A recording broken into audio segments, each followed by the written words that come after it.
Pasar Gede bukan hanya menjadi magnet ekonomi aktivitas perdagangan, tetapi juga berperan sebagai ruang sejarah, sosial budaya, dan ruang kota modern pembentuk branding kota Surakarta. Cikal bakal Pasar Gede dalam bentuk pasar oprokan sudah ada sejak sebelum Keraton Kasunanan Surakarta dipindahkan ke lokasi saat ini.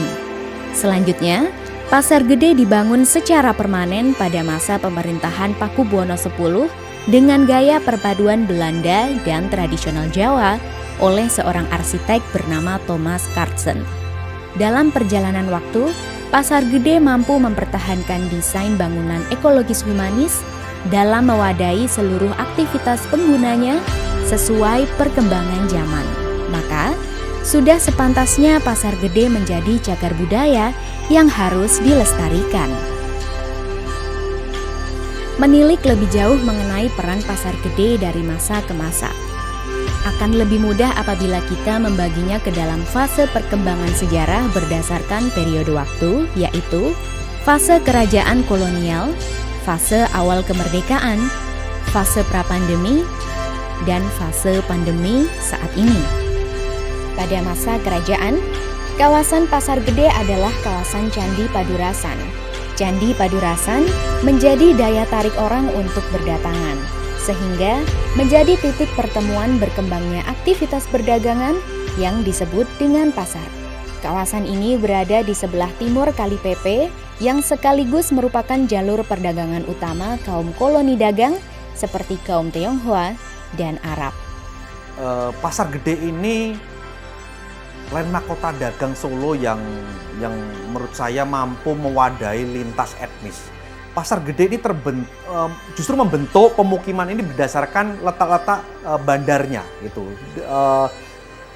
Orang-orang Tionghoa dekat di depan pasar itu dekat. Kemudian orang-orang Arab pada saat itu bermigrasi ke Desa Solo, kemudian menepikan dirinya bersama komunitasnya di Pasar Kliwon. Itu dulunya ada Bandar Semanggi. Terus di bibir Kali Pepe itu terbentuk komunitas Kebalen. Nah, ini sebenarnya hadir bukan hanya memperlihatkan atau memberikan corak sebagai kota yang plural tapi multikultural gitu. Jadi ada Solo saat itu sudah menjadi kota yang melting pot, titik temu dari masyarakat lintas etnis dengan semangat dagang.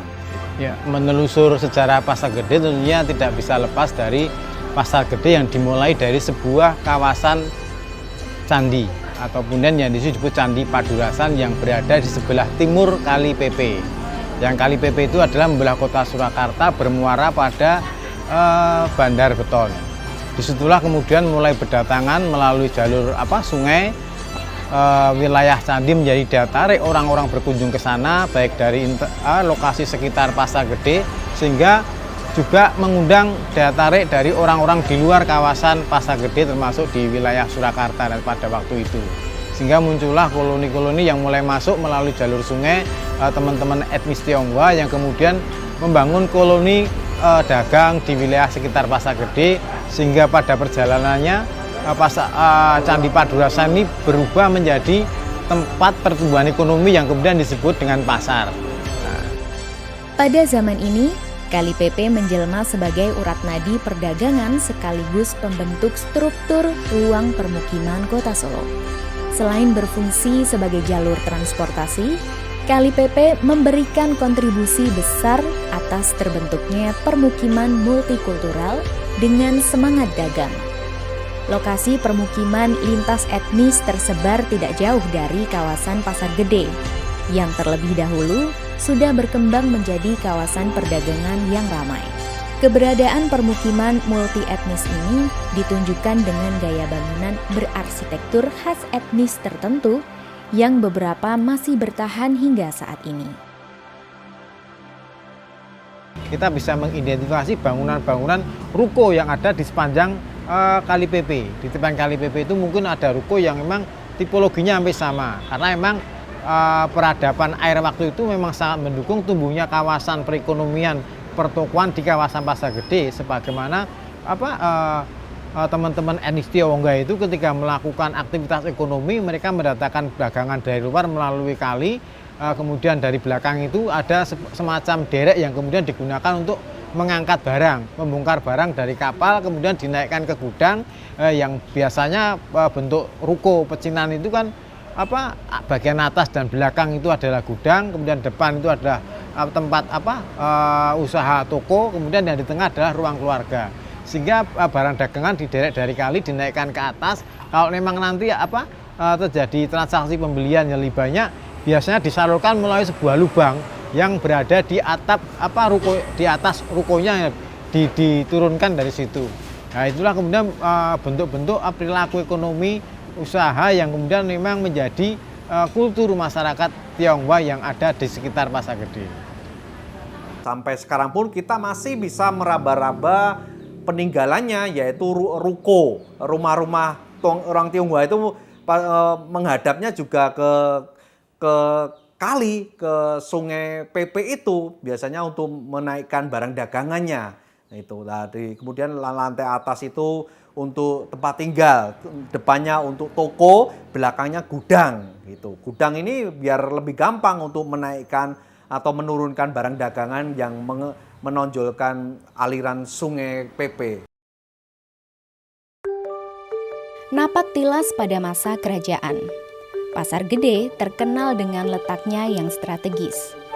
Berada dekat dengan Kali Pepe, Pasar Gede memiliki aksesibilitas transportasi yang baik sehingga menjadikan aktivitas perdagangan di kawasan Pasar Gede ramai sebagai titik temu koloni dagang lintas etnis, meski kala itu masih bersifat oprokan. Letak yang strategis ini juga menjadi salah satu penarik pindahnya Keraton Kasunanan dari daerah Kartasura ke Desa Solo. Jadi di era Pakubuwono X, Pasar Gede ini dibangun dengan diarsiteki oleh Thomas Herman Karsten yang pada waktu itu dibangun Pasar Gede pada tahun 1927, selesai pada tahun 1929 dan diresmikan pada tanggal 12 Januari 1930 oleh Pakubuwono X dan pemotongan pita pada waktu itu oleh Gusti Kanjeng Ratu Mas. Dari situlah kemudian Pasar Gede mulai dibangun dengan bentuk arsitektur Hindis ya, yang mulai mengadopsi bangunan-bangunan tipologi Belanda dan juga unsur-unsur Jawa pada bentuk arsitekturalnya. Inilah kemudian maka Pasar Gede dari tangan Karsten inilah mulai lahir Pasar Gede sebagai sebuah base modernitas manajemen pasar tradisional. Jadi pasar tradisional yang mulai dikelola secara modern. Di sana mulai ada zonasi, mulai ada pembagian ruang-ruang sesuai dengan komoditas yang diperdagangkan di dalam pasar. Selain itu juga mulai ada sistem pengenaan semacam retribusi bagi orang-orang yang melakukan aktivitas di dalam pasar. Sehingga yang retribusi itu dikelola oleh pihak keraton pada waktu itu. Arsitektur Karsten ini boleh dikatakan ada sentuhan yang benar-benar harmonis gitu, harmoni, mengedepankan adaptasi dari kultur Jawa juga, bagaimana bahwa pasar tidak bisa langsung dibangun seenaknya, tapi harus mengadopsi dari semangat para bakul-bakul ini biar tidak kesusahan dalam berjualan, kemudian untuk memanggul dagangan buahnya itu biar tidak sundul. Itu Karsten ternyata sudah memberikan perhitungan yang matang terhadap bangunan Pasar Gede ini. Keunggulan desain Pasar Gede menunjukkan keberpihakan pada kebutuhan pengguna pasar yang mengadopsi perilaku kultural pedagang dan pembeli dalam aktivitas jual beli. Pasar Gede memiliki desain dengan sistem pencahayaan dan sirkulasi udara yang sesuai dengan iklim di Solo. Adopsi perilaku pengguna ditunjukkan dengan ketinggian lapak setinggi pinggang dewasa, sehingga memudahkan organisasi gerak pedagang untuk mengangkat dan menurunkan barang dengan cara menggendong. Akses perpindahan antar lantai berbentuk ram, sehingga memudahkan aksesibilitas orang berkebutuhan khusus maupun pengguna yang membawa barang dagangan besar dan berat. Pintu masuk yang lebar dan tinggi mengakomodasi kebutuhan pengguna saat memindahkan barang besar masuk dan keluar pasar. Dinding pasar lantai 2 terbuka di bagian atas, hanya ditutup oleh kawat tralis sehingga pedagang dapat berkomunikasi dengan orang di luar pasar. Selain itu, desain pasar juga mengakomodasi kebutuhan pengaturan zonasi ruang berdasarkan komoditas yang dijual. Tahun 1948, Pasar Gede dianggap sebagai bangunan penting yang dikhawatirkan akan menjadi markas Belanda. Alasan ini membuat tentara Indonesia membumi hanguskan bangunan Pasar Gede. Jadi memasuki di era zaman kemerdekaan, Pasar Gede menjadi ruang yang sangat penting, bangunan yang sangat penting pada itu karena ditakutkan pasar menjadi markas tentara Belanda ketika Belanda melakukan serangan agresi yang kedua dari wilayah utara. Makanya Pasar Gede dibakar oleh waktu itu mungkin tentara pribumi agar pasar tidak dijadikan markas oleh tentara Belanda yang mencoba melakukan serangan dari wilayah utara. Nah, dari situlah kemudian Pasar Gede pasca 48 itu kemudian Pasar Gede kembali direnovasi lagi dengan bangunan yang memang tidak merubah bentuk bangunan Karsten yang ada. Nah, Pasar Gede kembali lagi menjadi ruang ekonomi dan sesuai dengan pada zamannya sebagai sebuah penyangga kegiatan ekonomi masyarakat pada waktu itu, termasuk pada zona-zona tertentu. Misalnya Pasar Gede mulai ditata dengan kelengkapan sarana yang ada di pasar. Sampai kemudian pada tahun-tahun perubahan yang cukup radikal itu ketika tahun 1984. Nah, dari situlah mulai ketika era Wali Kota Hartomo dengan program berserinya. Kemudian wilayah Pasar Gede dilakukan penataan secara besar-besaran. Ya, pada setelah tahun 1984 itu pasar yang ada tumbuh di sekitar Ngandongan itu dari pedagang-pedagang Tangmangu yang kemudian tidak terakomodir di Pasar Gede mulai dipindahkan ke pasar bagian barat. Yang sebelumnya pasar itu tempat perkantoran dan pertokoan itu. Nah, dari situlah kemudian beberapa pedagang yang buah yang ada di dalam pasar juga dipindahkan ke area pasar sebelah barat untuk mengatur zonasi lebih terfokus bahwa pasar bagian barat difokuskan untuk pasar buah gitu.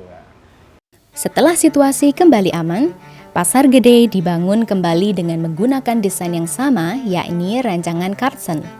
Akan tetapi dilakukan perubahan zonasi ruang pasar untuk mengakomodasi perkembangan kebutuhan pedagang pada masa itu. Pada masa reformasi tahun 1998, terjadi rekonsiliasi antara etnis Jawa dan Tionghoa. Pasar Gede menjadi ruang perlindungan bagi warga Tionghoa yang didukung oleh penjagaan warga etnis Jawa di sekitarnya. Dan ada hal yang penting dikabarkan di sini bahwa Pasar Gede itu malah justru menjadi terbebas dari amukan massa 98. Bagaimana masyarakat kota saat itu beringas membakar kotanya, entah itu yang membakar orang luar Solo ataupun para orang-orang yang bukan orang Solo itu. Tapi yang jelas Pasar Gede justru menjadi katup pengaman bagi komunitas Tionghoa. 98 diisukan adalah mencuatnya sentimen pri dan non pri, tapi oleh masyarakat pedagang yang ada di Pasar Gede, komunitas Tionghoa yang ada di Ketandan ini diamankan masuk ke Pasar Gede ini. Jadi inilah yang saya sebutkan, Pasar Gede menjadi pelindung, menjadi juru selamat bagi teman-teman etnis asing. Pasar Gede memang sejak awal memang berada pada kawasan pecinan yang selama ini sering dihadap-hadapkan dikotomis antara etnis Jawa, etnis Cina sering muncul sebagai sebuah pemicu konflik. Namun di wilayah Pasar Gede hal semacam itu kelihatannya tidak terjadi karena memang ada pola rekonsiliasi antara kelompok etnis Jawa dan Tionghoa. Bahkan Pasar Gede di pecinan itu ada Kampung Balong yang memang sudah terjadi pembangunan yang luar biasa antara etnis Cina maupun etnis Jawa. Bahkan ketika terjadi geger tahun 98 itu Pasar Gede dijadikan tempat bersembunyi oleh teman-teman etnis Tionghoa yang memang berada di kawasan pertokoan kawasan Pasar Gede. Mereka bersembunyi di dalam Pasar Gede. Itulah kemudian pasar ini punya peran-peran penting di dalam pergolakan politik di era itu. Akhir tahun 1999, Pasar Gede kembali terbakar. Akan tetapi terjadi konflik antara komunitas pedagang dan pemangku kepentingan pada saat proses pembangunan kembali. Pada masa ini, modal sosial komunitas pedagang mampu menunjukkan kekuatannya dalam mengintervensi pembangunan dengan mempertahankan desain Pasar Gede agar tetap sesuai dengan rancangan Thomas Carlsen. Pada tanggal 28 April 1999. Pada waktu itulah Pasar Gede terbakar, mulai pedagang kebingungan untuk menempati ruang-ruang yang darurat. Pada waktu itu mereka membangun bangunan di sekitar Pasar Gede secara mandiri, non permanen. Dari situlah sampai akhirnya Pasar Gede kemudian pedagang ditata ke pasar darurat di Beteng. Kemudian mulai muncul konflik antara pedagang dengan mungkin dalam tanda kutip pemerintah waktu itu dalam mengendaki bahwa bagaimana desain Pasar Gede pasca kebakaran. Dan Pasar Gede memang masyarakat pasar melalui komunitas paguyuban Pasar Gede kompak menginisiasi bahwa bangunan Pasar Gede ini seharusnya dikembalikan kembali batak semula. Nah, karena bentuk semula itu akan meminimalisir konflik. Karena kemudian orang-orang yang ada di sana akan kembali ke tempat mereka masing-masing tanpa harus melakukan pendataan, penataan, men-setting ulang. Dari situlah kita berkekeh bahwa bangunan Pasar Gede harus dikembalikan pada bentuk semula. Hal ini menjadi yang kemudian waktu itu memang agak kontradiktif dengan inisiatif pemerintah yang memang ingin merubah bangunan Pasar Gede, baik itu remake dengan muncul 4 alternatif yang disodorkan oleh pihak konsultan perencana yang ada pada waktu itu. Namun dari gerakan-gerakan ini kemudian memang pasar ternyata tidak menjadi milik oleh pedagang saja, namun dukungan stakeholder dari masyarakat Kota Surakarta waktu itu memang cukup luar biasa untuk mempertahankan Pasar Gede dikembalikan kepada bentuk semula. Karena memang Pasar Gede menjadi sebuah heritage, warisan sejarah secara arkeologis, artefak maupun sistem sosial yang ada di dalamnya.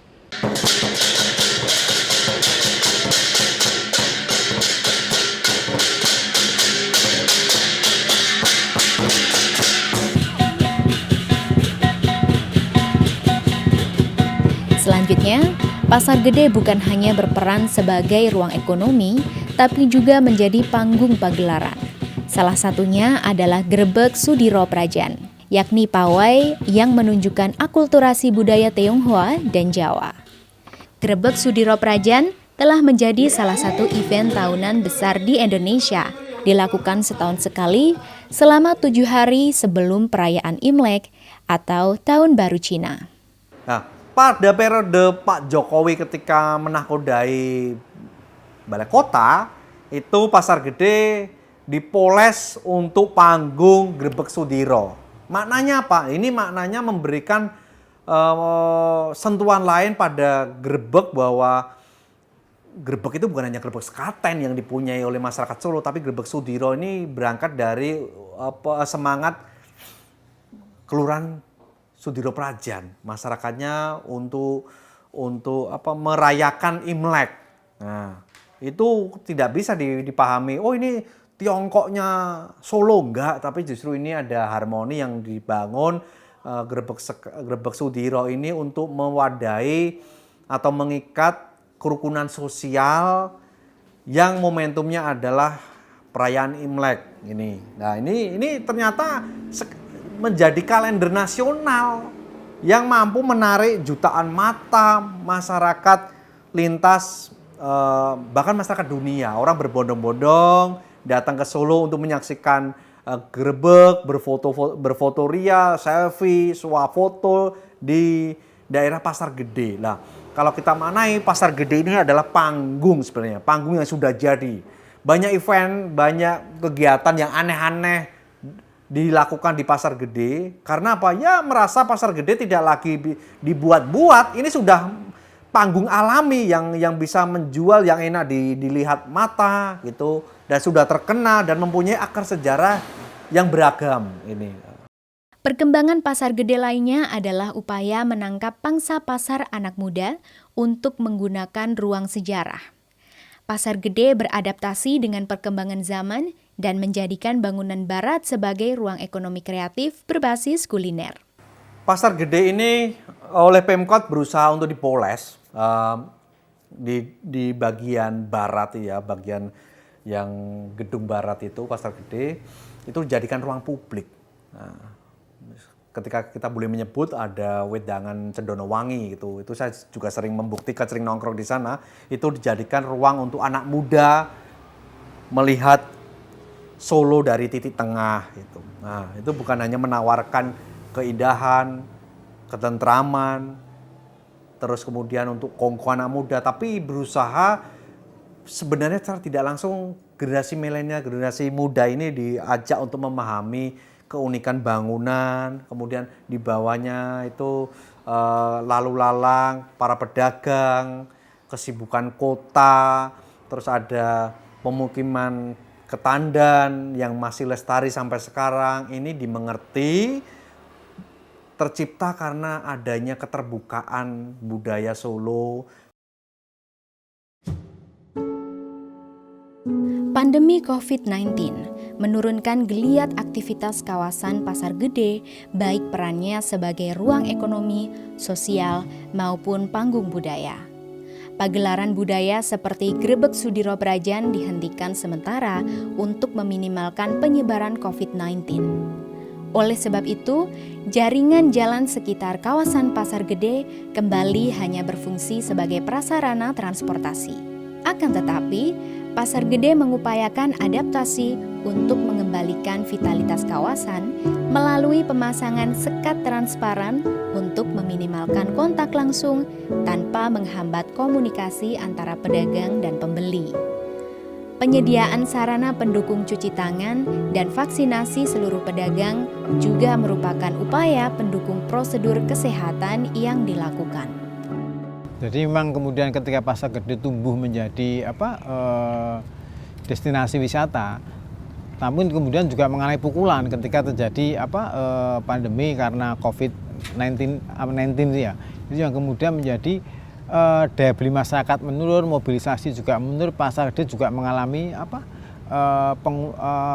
penurunan kegiatan sampai sempat Pasar Gede itu mengalami di lockdown haji selama 1 minggu karena memang beberapa masyarakat yang dari sana sempat kena COVID. Ini yang untuk bulan keamanan, sehingga meskipun sekarang Pasar Gede era pandemi ini juga pastilah semua perilaku masyarakat mengacu pada situasi dengan yang prokes ya, munikropos untuk orang-orang bersasar, harus juga ke pasar pasti juga harus melakukan cuci tangan, menggunakan hand sanitizer maupun menggunakan masker agar aktivitas masyarakat di sana juga bisa berjalan dengan baik, termasuk bagaimana upaya pemerintah melakukan vaksinasi.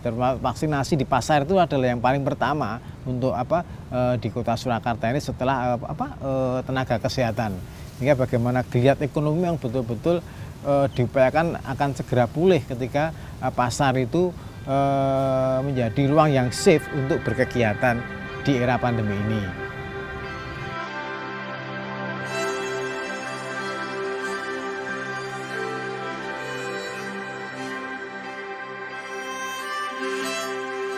Yang bisa kita simak bahwa peran dari Pasar Gede saat ini dalam konteks Kota Surakarta memiliki 5 hal ya. Yang pertama, bahwa Pasar Gede memiliki peran sebagai ruang sejarah, di mana merupakan komponen utama di dalam struktur kota tradisional Jawa. Seperti yang kita ketahui bahwa struktur kota tradisional Jawa itu ada komponen yang pertama itu keraton, kemudian alun-alun, masjid, dan pasar. Nah, ini Pasar Gede merupakan pasar induk atau pasar yang utama untuk Kota Surakarta dalam konteks struktur kota tradisional Jawa. Kemudian peran yang kedua yaitu merupakan ruang budaya, di mana budaya masyarakat Jawa itu bermuara dan dari level yang paling bawah hingga level yang paling atas, dalam konteks ini adalah penguasa, Keraton Kasunanan Surakarta itu juga memposisikan Pasar Gede itu sebagai suatu produk budaya dan tempat untuk mengimplementasikan budaya-budaya Jawa. Sedangkan peran yang ketiga adalah peran sebagai ruang sosial, dan peran ruang sosial ini juga meliputi berbagai lapisan masyarakat. Seperti yang kita tahu, masyarakat Kota Surakarta khususnya ya, dan bahkan tidak hanya masyarakat Solo, tapi juga seluruh warga yang ada di sekitar Kota Surakarta ini memanfaatkan dan Pasar Gede itu sebagai ruang sosial ketika mereka datang tidak hanya untuk sekedar ingin membeli satu kebutuhan, tetapi mereka berniat untuk berinteraksi dengan sesama. Jadi antara pedagang dengan pembeli, kemudian bahkan ada tukang beca, ada tukang gendong, kemudian juga tukang kebersihan, itu semua mereka menyatu dalam bentuk interaksi sosial. Dan bahkan seperti yang sering terjadi di sana itu sebagai ajang tukar informasi. Jadi mereka itu memanfaatkan ruang sosial tidak hanya sekedar untuk berbelanja atau saling ketemu saja, tetapi untuk menyebar undangan, untuk mereka berarisan. Nah, di sana ada yang namanya itu arisan paguyuban, kemudian juga ada komunitas senam, komunitas main karawitan gitu. Itu merupakan satu ajang sosial bagi mereka. Kemudian peran Pasar Gede yang keempat adalah ruang ekonomi kota. Seperti yang kita tahu di Pasar Gede ini ibaratnya bahwa apa aja ada di sana. Jadi semua komponen komoditas dari yang sifatnya primer sampai tersier itu ada. Meskipun mungkin jumlahnya tidak terlalu banyak, tapi semuanya komplit. Jadi dari mulai ibaratnya itu terasi ya yang bau itu sampai ke pakaian, bahkan ke kebutuhan-kebutuhan yang lain itu ada. Kemudian dari sisi kualitas itu di sana itu komoditasnya itu memiliki segmen tertentu yang semua masyarakat itu merasa bahwa ketika ke sana pasti bawa pulang itu pasti bawa barang lah, maksudnya sesuai dengan yang dibutuhkan. Kemudian peran Pasar Gede yang kelima adalah sebagai ruang struktur kota atau ruang kota untuk Kota Surakarta, di mana kita tahu Pasar Gede ini merupakan, kalau dalam konteks sejarah tadi memang dia sebagai struktur kota, kemudian dalam lingkup saat ini bahwa Pasar Gede ini merupakan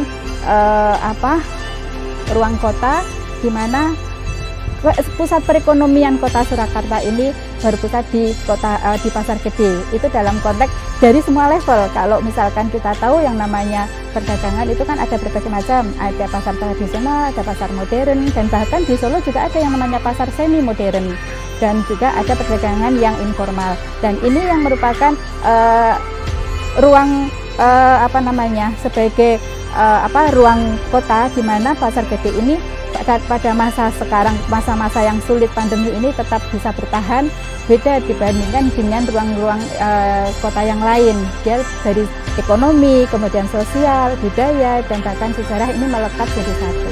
Sehingga kalau bisa kita bilang bahwa dari sisi tangible maupun intangible, Pasar Gede merupakan pasar tradisional yang masih survive dan memiliki ketahanan yang tangguh untuk Kota Surakarta.